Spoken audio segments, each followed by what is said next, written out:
Update tayo sa lagay ng panahon ngayong bagyo na ang binabantayang LPA sa Pacific Ocean. Kausapin natin si Pag-asa Assistant Weather Services Chief Chris Perez. Magandang umaga at welcome po ulit sa Balitang Hali. Magandang umaga, Rafi, at sa lahat po nating taga-subaybay. Opo, malayo-layo pa po itong bagong bagyo pero saan at kailan po ito mararamdaman?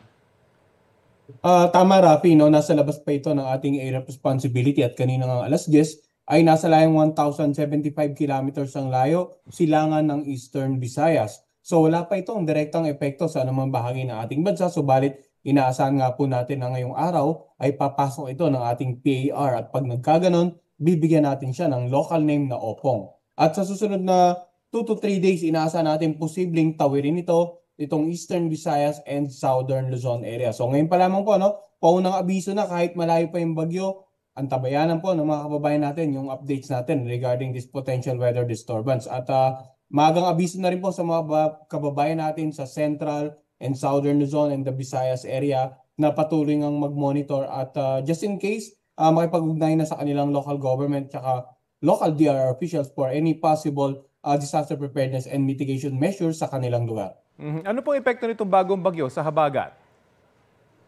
Well, ang nakikita kasi natin, Rafi, magiging more on the central and southern part. Kumbaga, Central Luzon, Southern Luzon, and Visayas, yung magiging center track nito. So kung magpaibayo ito ng habagat, likely ang magiging epekto po ay dito sa Western Visayas at ilang bahagi po ng Mindanao sa mga susunod na araw. And kung magkakaulan dito sa Metro Manila, likely it can be directly associated po with this potential bagyong Opong.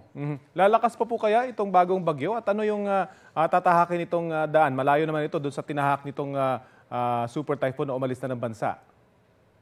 Tama po, no? Hindi natin nirurule out sa ngayon tropical depression intensity. Sa mga susunod na araw, posibleng lumakas pa ito maging tropical storm. At inaasahan nga natin na posibleng unang lapitan ng sentro nito ay itong Eastern Visayas, then possibly more towards the Bicol region, Calabarzon, and Mimaropa area.